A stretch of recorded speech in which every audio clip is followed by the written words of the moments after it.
film next week, they're going to want to know what happened. Where was the breakdown that almost allowed a touchdown? Unable to connect on the first down pass play. Now it's second down. Leopard! All right, here we go. They'll run it now out of the gun. And he'll get it down inside the 30 to the 29-yard line. Give him 5 on the carry there, and it'll set up a third down. And quickly, they get to the line. From the gun on third down, it's Lynch. He's going to let it go deep for the end zone. He dropped it. Couldn't hang on in the end zone. So no 6 points, incomplete. When teams take shots at the end zone, you've got to defend it the same way you would defend the first down sticks. You defend the goal line exactly the same way. They can't cross that. You play through the receivers, and on that play, that's exactly what they did and batted it away. Now Brandon McManus for the Bronco field goal. From the left hash, this from 46. And McManus able to put it through, and they'll get back 3, but this remains a large deficit. Well, in the grand scheme of things, it's likely not going to matter much, but at least they get themselves 3 points closer to respectability. And I don't know that they're going to feel a whole lot better about things because they've clearly been outplayed all game long. But, hey, no reason not to take the points when the opportunity presents itself. So still lots of work left to do, but here comes the onside kick.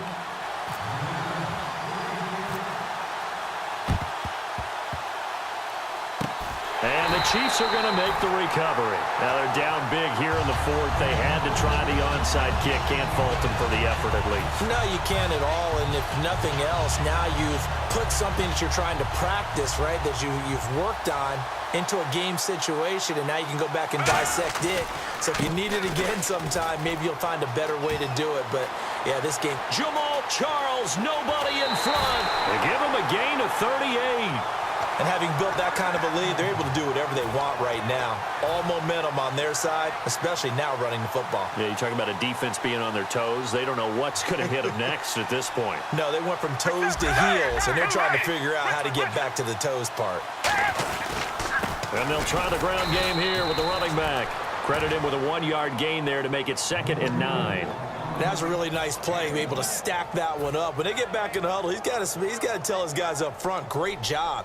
They kept people off of him, allowed him to run free, and make the hit on the runner. Filled the gap nicely, kept him to just a 1-yard gain.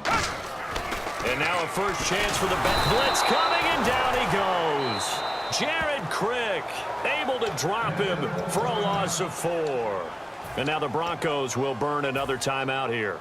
That's going to leave them with just 1 remaining here in this fourth quarter. And it looks like we've got a dime set here defensively. 6 DBs in the game. Over! 3! From the gun, here's Smith. And he fires one, but incomplete. Chris Conley, the intended receiver. And it'll be 4th down. And with things looking pretty good on the scoreboard, they're going to keep the offense out there and go for it here on 4th. Come on, let's go! Red 38! Red 38!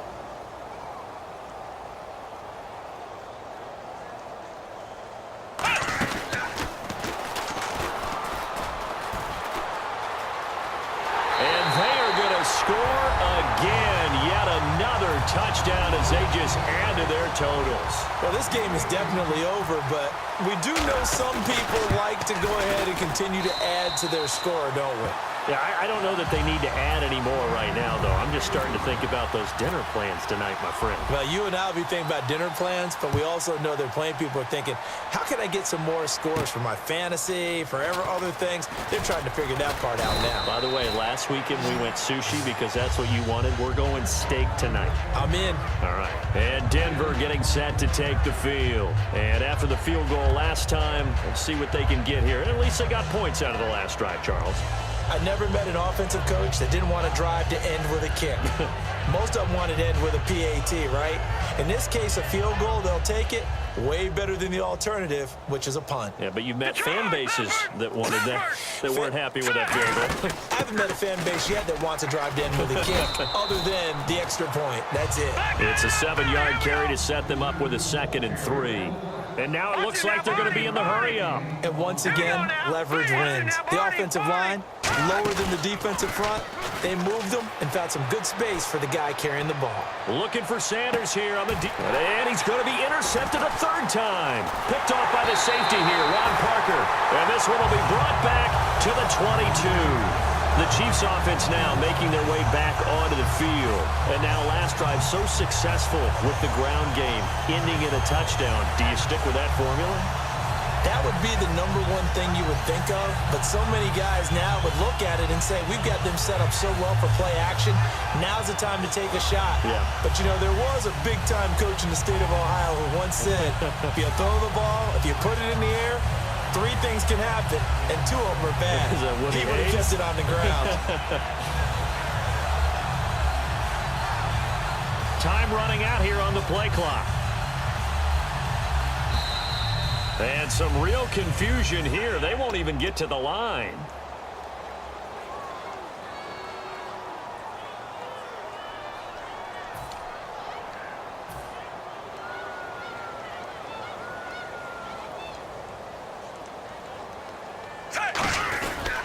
Following the penalty, here's Charles. And he goes across the 20 to the 22. It's a 5-yard pickup, so essentially they get the penalty yardage back, and it's back to 2nd and 10. Time for a break. This one, all over but the shouting. We'll finish it after this. Let's go.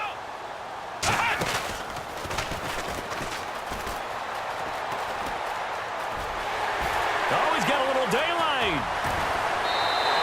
It's a big run there by Charles. 44 yards on the ground. And I think a run like that answers the question, how is his ACL, right? I think it's doing quite fine. That's a lot of rehab by Jamal Charles. The second time it's happened to him, once in college, once in the NFL, and he still looks like the same old great Jamal Charles in the open field. Not his career long, though. That was 91 yards back in 2012. And a new set of downs here after picking up the first on the ground. And the quarterback is actually split out wide there in the Wildcat. And for one of the few times here today, this run's not going to go anywhere. Call it no gain on the play, and it'll be 2nd down. But he was stopped on that play, but he's had plenty of carries all afternoon. Every now and then the defense is going to win one, but I don't think they'll shy away from handing it to him the rest of the game. And now here's a carry heading left. And for one of the few times here today, this run's not going to go anywhere. A gain of a yard gets them back where they started. Now it's 3rd and 10. Well, I think we know by now that every run is not going to be broken and get all the way to the end zone. But these short ones still have their value. You can still set up your play action and throw the football. You control the clock because you have the ball and they don't. And often the physicality sets the tempo for the game. And he will get into the end zone. It's another touchdown. This thing is ugly. And that rushing touchdown, his 4th, puts him just one shy of the NFL record in a single game. And we all know he would love to get to that record and even beyond it. But he doesn't need to in order to impress in this one, does he? What a performance. What an absolute great game that he's had here in this one. This is taken at the 3. And he'll take it past the 25 and up to the 28-yard line. And Denver getting set to take the field. They've lost this one. Their offense has struggled. Do they try to put together something here at the end just to take into next week? Yeah, sometimes teams want to do that and coaches want to. I remember one time I was on a team and we were losing late in the game like this, and you knew it was lost. It was over, right? And the coach called a running play and pretty much said to everyone, I want to see something executed well before we get out of here. And that was the message to the team. Just something to build on. Just something to build on, get it done, and maybe we can look at that and say, we'll get better as we go forward. And Green with a catch left side. And he's brought down. It's a gain of 11 yards that time, and it produces a new set of downs. And now they're in the hurry-up. Hurry up, here we go. Throwing here, Lynch on 1st down. Now a desperation throw deep downfield. And he couldn't hang on. Would have been their 4th pick of the game. Instead, 2nd down. One thing I know from experience is that when the deep ball is thrown and you're the defender, you've got to fight that little bit of panic that emerges. You've got to play the ball really well. It's a 50-50 jump ball play, And guess what? They took a shot. How are you going to win it? And in this case, they managed to get it done. Second down here after the incomplete pass. Second and 10. It's Lynch again. He's going to let it fly. And his pass is intercepted for the fourth time today. Picked off by the free safety, Eric Berry. Out now the Chiefs offensive unit ready to do battle again. They have the dream scenario you hope for coming into the game. Just one kneel here, and this game should be over. And it's always the final play of preparation each week. The practicing of the kneel-down formation, the victory formation. We've got a game in hand, and that's all they're going to want to do now. They'll put someone back deep just in case something goes haywire. But all in all, take the snap, kneel down, and shake hands. Yes, get out of there. On the counter, it's Charles. And some space here. The 20. A gain of 39 that time. When big runs occur, sometimes there's a sense that things were pretty easy, and that one carried them down inside the 10. But getting into the end zone now, that won't be easy at all because you're going to face different defenses and not as much real estate to work with. Will they be able to run it, or will they have to throw it in order to try and score? And they are going to score again. Yet another touchdown as they just add to their totals. And he just tied the NFL record on that 5th rushing touchdown. He's the 6th man ever to do that in a single game. And, partner, did you just say that he tied an NFL record there? Yes, sir. I mean, we're talking 5 touchdowns on the ground against an NFL-caliber defense. Is that good? I'd say that's fantastic. What a game for him. It really is something. We are watching quite the effort. Now, after the touchdown, here's Santos to kick this one away. This is taken at the 3. And he'll bring it back to just about the 25, call it the 24-yard line. And Denver getting set to take the field. They are just obviously getting shellacked here in this one, Charles. What's the message if you're a coach for this final drive in a lopsided game like this? For a lot of coaches, be honest. Don't forget today. Don't forget what has happened out here. Yeah, use that as ammo going forward. Exactly. Take a great look at that scoreboard. Realize how poorly everything went for us today. Coaching, playing, the whole deal. And never forget it because you're not going to want that field. And he's free going down the left side. It's a foot race. And somewhat of a measure of revenge as he's in for the touchdown, but they still trail big time. He'll take it, but he won't be able to smile about it. And that touchdown, well, it barely puts a dent in this lead. And unfortunately, I'm having too many flashbacks right now. I remember getting beat down like this playing before. Oh, yeah? College, high school? College. Not a heck of a lot of fun. I still remember playing and trying to tackle an elusive tailback who ended up scoring 4 touchdowns, 226 yards. He scored so many times and had so many great runs, I knew every note to their school's fight song. Bet that ice bath felt extra cold afterwards, too. Oh, no, there was no ice bath. You're just trying to get out of there before the reporters got to you. Well, fourth quarter, they felt like they needed the football back. Unfortunately, they couldn't get it.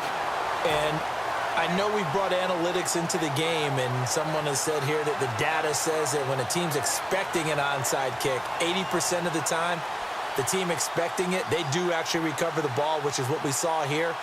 I just wonder if that number is much more of a anecdotal type of a number. Kind of like when the coaches tell us, well, when you score on special teams, 93% of the time you win the game. I'm still waiting to see that number is empirical. Brandon, you identified early that this game looked like it was going to be lopsided in favor of the winning team. And then late in this one, you and I, we were digging at stuff, weren't we, to talk about, partner? Oh, there's no doubt about it. I think we brought up statistics from somewhere around circa 1927-28, hoping we could keep people going in this one. Deep in the annals for this blowout win.